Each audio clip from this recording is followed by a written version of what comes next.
Yo, what's up? It's Nick. It's Nick, it's me.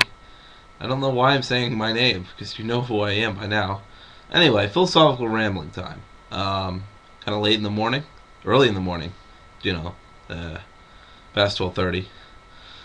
So, if I seem a bit incoherent, or etc., then, that'll be why, and I will just uniformly blame it on that. So anyway, philosophical ramblings number 9. Is the eternal feme, or feminine, really true? Which has to do with Nietzsche and Beauvoir. I'll explain why marriage ceremonies are based on patriarchy and while Beauvoir said the same thing. Class consciousness, is class consciousness necessary for more independence for women? Religion and women, Voltairine de Cleyre I'll talk about a little bit, as well as Beauvoir. Why is God a man? Patriarchy, how it's real and how it should be opposed and not opposed. So these are all old topics from weeks ago. So again, take what I say with a grain of salt. So basically, this all comes from the reading of A Second Sex, or The Second Sex, by Simone de Beauvoir. Simone de Beauvoir, something like that. It sounds real fancy, so I try to say it really fast. Anyway, she was a French woman living in the 1950. Her book was published in 1949 or so, and she was a French philosopher who was married to Jean-Paul Sartre, who was an existentialist thinker. She was also an existentialist thinker, and she was also one of the first big feminists. So basically, she ushered in a new wave of feminism with her book. So the eternal feme, or feminine, basically asserts, if I remember correctly, that is, that the females will always remain the same, or that they should not be changed. If they could be changed, it would be disastrous for the sexes because the females are supposed to be a certain way, and men are supposed to be the same way, and that's just how it's supposed to be for all eternity.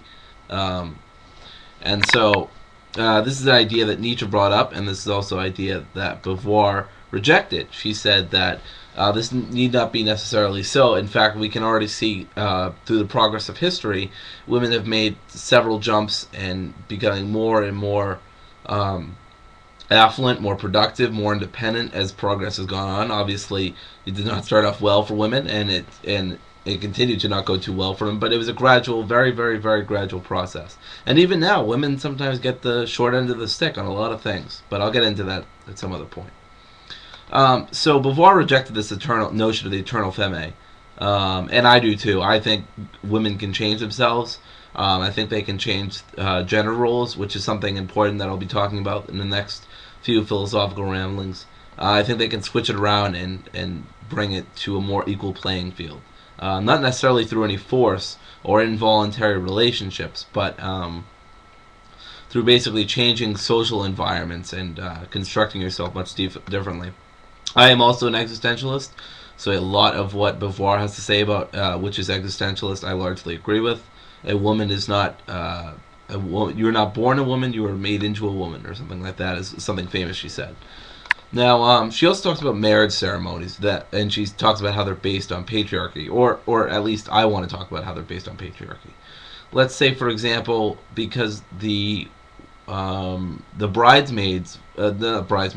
parents are basically paying for the wedding, typically, traditionally, and that's because they're giving you money to take away your prize, your possession, your new wife, and they're saying, here's our wife, and here's some money for your troubles, and so it's kind of based on that patriarchal thing.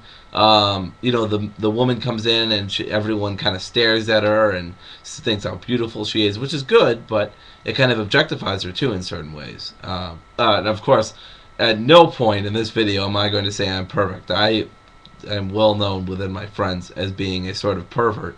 At any chance I will get, I will be perverted. But typically, this isn't really to objectify women. It's more of a joke. And though in some cases it's not a joke, and I have a bad habit of staring and that kind of stuff, because if anyone knows me personally, they know I'm something of a creep, and I'm a weirdo. What the hell am I doing here? Thanks, Radiohead.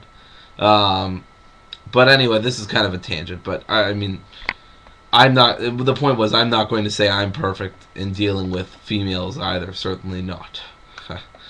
But yeah, marriage ceremonies are largely based on the idea that women are property, that they're to be handed off, and that men are to be compensated for their. This isn't explicitly stated, it's just implicit structure. And that's something that'll become important with Beauvoir and somebody who I'll talk about in the upcoming weeks, Charles Mills, who had The Racial Contract, which is a pretty good book. I don't agree with all of it, of course, but I think it's pretty good. It's definitely, for libertarians, pretty good.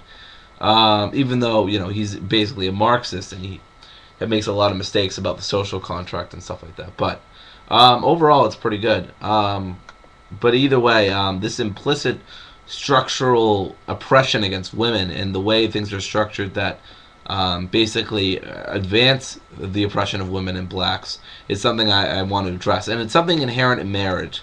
And I'm going to link a few articles that will back up my claims that marriage is basically inherently oppressive at some level. Or not oppressive per se, but it limits the individual more than they would be if they were, in a more polyamorous or freely chosen relationship. Of course, marriage is based on state sanction or based on religion sanctions, both of which I reject.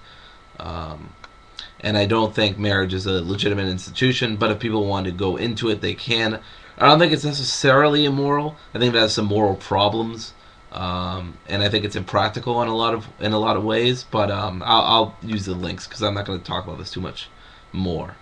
Class consciousness necessary for women for their independence. Beauvoir argued that women need to be aware of where they are in the world, their context, specifically their class, that they are the lower class, they are treated as second-rate citizens. I think this is very important, and I think women actually should have class consciousness in the sense that they are being looked at. They should understand their context. They should understand they're being treated as second-class citizens, and a lot of the so-called voluntary social relations that they hold in society are based on pre-existing rights violations. And, whether rights exist or not, I guess is another story, but let's presume rights do exist. A lot of the social relations that they exist on, for example, getting married, dating, marriage, and so forth, are based on pre-existing rights violations. For example, marriage used to be an institution based on slavery and rape. In the 1920s, in the early 20th century, a man could literally have sex with his wife whether she wanted it or not, and if she didn't consent, he could beat her. And so, a lot of the way marriage used to be set up, I'm not saying that is how it is now, but these sort of explicitly oppressive institutions used to exist within marriage and relationships. Now they're just sort of implicitly there, not so much to the same extent, but I think they're still there in several important ways. And again, those articles I think will back me up. It'll be Love Not Marriage or something like that by Emma Goldman, and then it'll be Those Who Marry Do Ill by Voltairine de Cleyre. Two fantastic essays. So, so I think class consciousness is necessary just for the sake of context and seeing where you are in the world and seeing the relation of your actions to society. So, yeah, I'd agree that it would help her for independence. Depends on what kind of class, though. I would say Agorist class theory is much more useful than Marxist class theory. If you don't know what Agorist class theory is, by the way, it's by Wally Conger. You can find it online. It's a PDF. I'll link it in the description. Religion and women. Religion has always put women down. I mean, even now, women are basically subdued into traditional forms, like with Mormons and stuff like that. They have a very hierarchical structure. Women are basically subdued to the traditional model, and basically, they're regulated through social pressures to do that. Not saying social pressures are inherently bad, but in this case, they're used for an implicitly oppressive structure that basically relegates women's efforts and individual skills to an artificial level that would not naturally be there, which I oppose.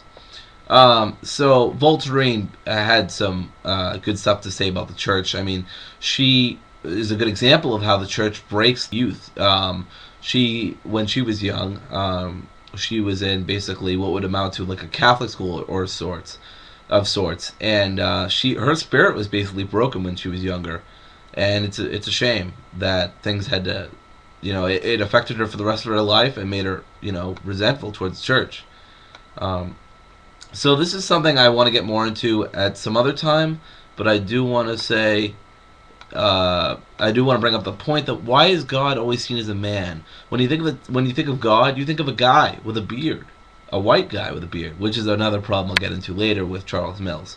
But why is God a man? Why can't he be a woman? And of course, there's actually this funny picture I saw that we know God isn't a woman because if he was, we'd all be sandwiches, because haha, women can't do anything but make sandwiches. I actually thought it was pretty funny, but that's because that's my kind of humor.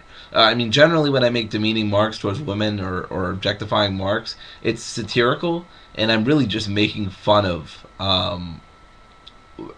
people who objectify women like that. And I don't know, I just kind of made it into this joke about me being a pervert, because that's kind of who I am. And I don't necessarily always want to be like that, but it's kind of hard for me to not at some level. But, that's acting in bad faith, according to John Paul Sartre. And I'd agree, yeah. I can choose not to be a pervert, but I don't know, it's a weird thing. I don't know, I keep coming back to this kind of me being a pervert. I mean, I'm not overly I don't stalk people or leave them weird creepy voicemails or anything, but I do tend to stare. I just kind of socially awkward, I guess, is the best phrase I can use, but it's something really dangerous. It's just kind of silly sometimes, and I recognize that. So I'm a self-conscious creep. Lastly, and so by bringing up why is God a man, I'm just trying to question some gender roles, basically. Also, please note, I'm not a feminist. I just have a lot of feminist tendencies. If you want to know more about feminism and how it can relate to anarchism and libertarianism, I will put a few articles in the description. Libertarian and Feminism, Can This Marriage Be Saved? Women in the Invisible Fist, and another one by Carol Moore, which I forget the title. So I will try to find that as well. Patriarchy, how it's real and how it should be opposed, not opposed. First of all, patriarchy is basically a society run by men, or largely by men, or where men basically have the majority of power. Patriarchy is real in the aspects that I've already talked about. The social relations women have currently are heavily distorted by previous rights violations. Marriage ceremonies are heavily based on the institutions of slavery, rape, well, not the institution of rape, but the act of rape, based on patriarchy. The political system we have right now is based heavily on patriarchy. Most people in Senate and the Congress and the higher ups in corporations are white men with privilege, and unjustified privilege in many aspects.